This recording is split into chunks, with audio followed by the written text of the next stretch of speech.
Alright guys, Assalamualaikum dan selamat sejahtera semua. Selamat channel Jari R25. Oh yes, inilah dia video yang aku rasa aku tunggu juga, iaitu video kita mentest ride motor. Mentest ride motor apa ni? Inilah dia kebanggaan rakyat Malaysia, kebanggaan kita, Modenas Z15 GT guys. Yes, 15 GT. Inilah dia kebanggaan rakyat Malaysia guys. Akhirnya Modenas bawa keluar motor super moped. Aku akan ceritakan apa yang aku rasa pasal motor ni, dia punya feeling, dia punya first impression. Okay, aku nak verify dengan korang dululah, siapa yang first time tengok channel aku ataupun yang dah tahu channel aku macam mana. Aku adalah user 150 Kapcai, iaitu Honda RS version 2. Motor tu dah jual. Okay, aku ada Benelli RFS 150i. Okay, so kalau aku bagi pandangan, harap korang dapat terima. Kalau korang ada percanggahan, aku minta maaf pasal ini preference aku, sebab aku dah pernah memiliki dan menaiki Honda RS V2 selama 3 tahun macam tu lah. Okay, so sebab tu motor Dodge juga, so aku faham sikit karakteristik motor-motor Dodge ni. Okay, jadi aku akan banyak comparekan motor Modenas GT ni ataupun Z suku dengan Honda RS. Bukan sebab aku nak bandingkan mana yang lebih power, lebih mana yang lebih gah ke tidak. Just nak bagi korang faham macam mana jurang motor ni dengan motor-motor yang lain. Bukan aku nak mengagungkan mana-mana jenama lah. Okay, tapi itulah, kalau aku ada perbandingan dengan tu, harap korang terima lah. Pasal aku nak explain, kena ada aras atau benchmark. So nak bagi korang faham, aku kena ada satu motor yang berdekatan dengan dia. Berdekatan dengan dia untuk aku explain dia punya feeling, power dan sebagainya lah. Okay, so harap korang faham. So kalau apa-apa, just komen dekat bawah. InsyaAllah harap dapat komen-komen murni lah. Kalau ada pencanggahan yang berinfo, kalau aku ada salah, just betulkan dalam komen. Okay, itu saja. Okay, so the first special motor ni, dia standard motor-motor Kapcai 150 standard motor-motor Kapcai 150, macam yang biasa kita tengok atas jalan raya lah. Okay, standard pada kelas. Okay, lepas tu ada 6 gear bukan 5 gear. Aku tak nak buat video spek, explain pasal spek dia, berapa horsepower apa semua, pasal aku dah buat video tu sebelum ni. Aku dah explain dah sebelum ni. So aku tak nak cakap benda ni kali kedua. Pesaing dia juga Wush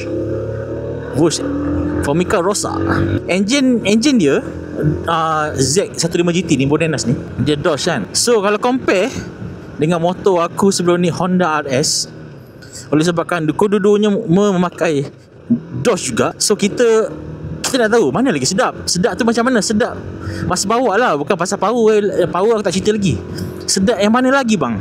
Kenapa dia lebih sedap? Itu point yang penting untuk cerita-cerita lah. So bagi pendapat aku, dari segi kesedapan enjin masa kita bawa, feeling dia atas motor, aku rasakan enjin Z15 GT ni dia lebih kasar sikit daripada Honda RS. Honda RS dia lembut, ni enjin dah lembut dah. Tapi kalau kau compare kedua-dua enjin ni, dia enjin ni lebih sedikit kasar sikit. Sebab karakter dia lah. Bukan sebab dia kasar, dia tak okey. Tak. Dia kasar, dia ada sebab. Dia mesti ada sebab dia kasar. Dia rasa kurang lembut sikit. Dia still lembut. Dia still lembut. Siapa yang first time naik motor ni, dia akan kata lembut. Tapi kalau aku yang bekas user Honda RS, aku kata ni sedikit kasar. Tu jawapan, preference masing-masing. Jangan gaduh-gaduh. Ni preference. Setiap orang rider ni dia ada preference masing-masing tau. So maybe ada pencanggahan sikit, tapi kita matlamat kita sama. Okay, kau terima lah. Dia terima pendapat aku. Aku terima pendapat korang kan. Kau terima pendapat aku juga. So dia sedikit kasar. Dia kasar walaupun dia sedikit kasar. Bila kata sedikit, dia bukan kasar. Dia sedikit, dia lembut tapi sedikit kasar. Itu ayat yang paling sesuai kot. Dia kasar, dia karakter walaupun dia sedikit kasar, tapi dia deliver power. Yang kita tahu yang engine Dodge ni dia deliver power masa dekat mid RPM. Siapa faham karakter Dodge ni, dia tahu yang kalau kita bawa slow gila, kau tukar gear 3 atau gear 4 RPM bawah 2, bawah 3, mesti motor ni gear dia akan itu korang mesti faham karakter Honda RS macam tu juga. So kalau kau slow, make sure gear kau kena bawah lagi. Dia kena perlukan RPM yang tinggi untuk tu. Benda yang seterusnya yang kau sebab motor ni, dia punya handling. Wow, aku sangat impress dengan dia punya handle. Sebabnya dia tak terlalu longgar dan dia tak terlalu ketat. Sebab sebelum motor-motor sebelum ni aku naik 150 lah, dia handle dia sebelum ni sangat-sangat loose. Bila kita lepas handle, motor kita akan rasa handle tergoyang lah. Handle tergoyang. Tapi motor ni handle dia tak goyang guys. Dia macam dah ada default setting kilang yang handle dia memang dah ketat sikit, tapi dia still boleh menjelit. Dia still aku dah kata dah, tengok belakang ni, jenis tengok side mirror ni. Okay, dia still boleh apa? Ada aku cerita sebab apa aku miss gear. Stable guys. Kalau motor lain standard kilang bergoyang kalau aku lepas tangan. Motor ni kalau aku lepas tangan, handle dia stable guys. Aku bawa 98 sampai 100, tak goyang kan. Aku dah lepas dah ni, tak goyang langsung. Ini part yang aku paling best lah kat motor ZGT ni, Z105GT, Z suku ni. Handling dia guys, handling ni memang best. Serius juga. Korang yang jenis suka lock throttle atas highway tu, memang korang akan diketakkan handle kan. Ini dah siap-siap dah. Dia macam pakai damper dah aku rasa. Ini kalau part corner ni memang best. Part jalan straight memang best. Aku cakap korang, handle dia memang best. Tapi maybe ada setengah rider dia tak suka sangat handle yang sedikit ketat. Dia sebab dia suka menyelit-nyelit dan suka, faham kan maksud aku kan. Tapi kalau aku jenis, aku suka handle macam ni. Baru kita ada keyakinan kat motor ni. Dia faham tak? Dia jangan terlalu ketat sangat, longgar sangat pun tak best. Dia dapat lah tengah-tengah tu, memang best. Okay, yang cerita pasal miss gear tadi, gearing dia okay. Dia smooth juga. Dia tak se-smooth Honda RS. Minta maaf cakap, dia tak se-smooth Honda RS. Dia smooth juga. Gearing tukar gear dia smooth, senang. Free gear semua tak masalah, okay je, senang je nak free gear. Tapi Honda RS lagi smooth. Minta maaf lah. Aku nak compare, aku kena cakap kau tak ada ni tau, tak tahu. Tapi ini preference aku. Kau jangan marah aku, ni preference aku. Tapi tak cakap gearing dia teruk, tak cakap.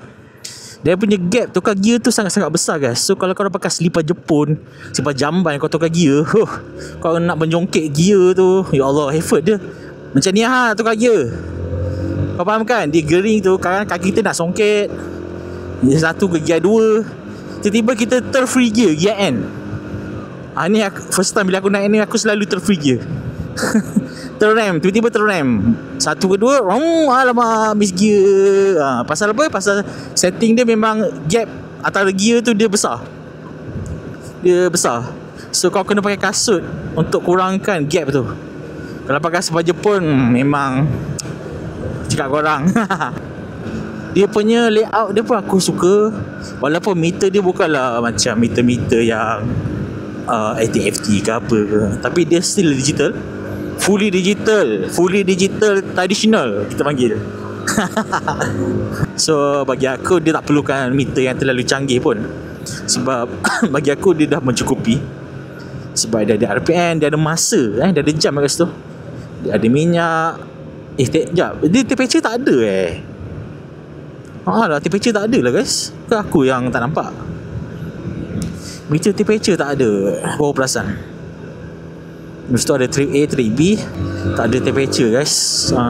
Dia tak ada temperature, tapi dia ada indikator tu temperature kalau dia overheat. Dapatkan 120, dia senang juga untuk dapatkan 120. Okay, dia bawa tegak je. Okay, macam mana rasa bila bawa 120 dan ke atas? Macam ketiga sebelum ni, handling dia sangat stable. Memang meyakinkan. Ni angin agak kuat juga ni sebenarnya. Untuk take off kereta-kereta kelajuan 120 ke atas memang santai lah. Hop hop hop hop hop hop hop hop hop hop. Allahumma accident, astaghfirullahaladzim. Allahu Akbar. Okay, sambung balik cerita guys. Untuk high speed, bagi aku vibration sangat-sangat kurang. Tadi aku try 126 santai je, tak tarik habis. Aku nak 1.3 tu, maybe aku kena kawasan yang lebih kurang angin sikit. So kita kena sedar yang dia still 150 guys, motor ni. Okay guys, depan kita Modena Z Suku yang dibangga-banggakan oleh rakyat Malaysia.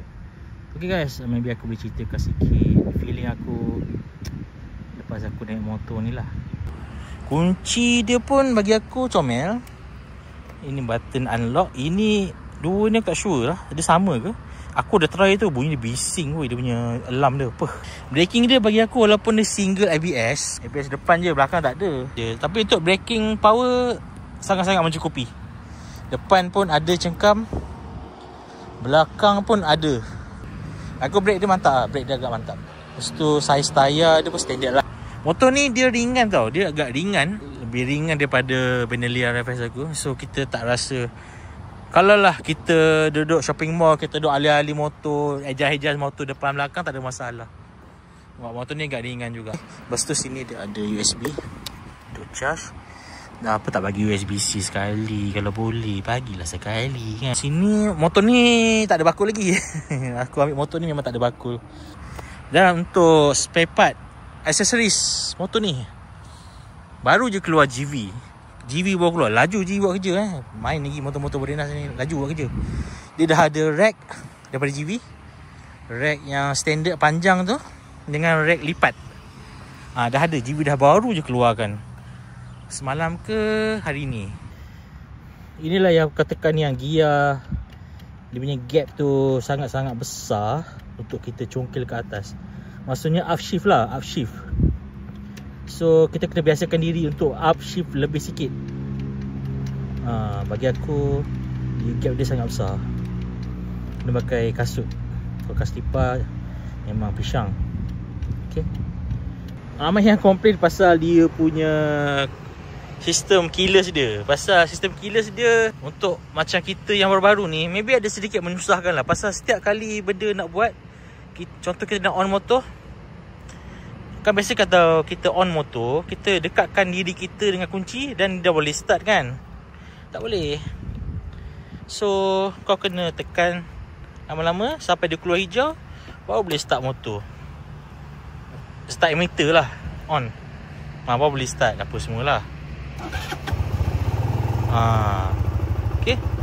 So kalau kita tutup motor, tak boleh start balik dah. Korang still kena on benda ni. Dan sama juga dengan benda-benda lain. Contoh korang nak buka seat ni, nak isi minyak ke apa semua kan, korang kena tekan benda ni dan korang baru boleh buka seat untuk mengisi minyak. So tutup motor balik, seat dia boleh katakan ringan juga seat dia. Dan dia, bagi aku dia kecil sikit. Dan seat dia dah kata lembut sangat, tak juga. Dia kata keras sangat pun tak juga. Dia tengah-tengah. Dan bila aku naik dengan orang belakang, aku tanya orang belakang, macam mana rasa selesa tak boleh naik motor ni? Kita orang pergi Puchong lah, tak ada pergi jauh-jauh pun. Dia kata selesa. Tak tahulah, maybe sebab jalan dekat sangat ke apa kan. PC dia kecil. Untuk yang berbontot yang lebih daripada XL, maybe agak struggle. Pasal maybe dia akan duduk dekat atas ni kan, maybe kaki dia akan kena cover set sikit. So kalau kau nak lebih selesa, sebenarnya kau perlukan seat lebih tebal lah. Bagi aku, ni bagi aku, pendapat aku. Tapi biasalah, motor-motor macam ni lama-lama kita dah biasa. CRS tu pun yang keras tu pun dah biasa dah. Orang cakap keras kan. Aku dah pulangkan dah motor ni dekat Glamary. Kawasaki Brenas. So far motor ni terbaik. Aku sebenarnya banyak lagi benda aku nak try kat motor ni, tapi maybe next time. Maybe jalan jauh tak try lagi. Lepas tu top speed pun belum dapat yang aku nak lagi. Maybe sebab jalan tak cukup. Next time. Okay, maybe kita akan try lagi lah, InsyaAllah. So far so good lah. Memang best lah.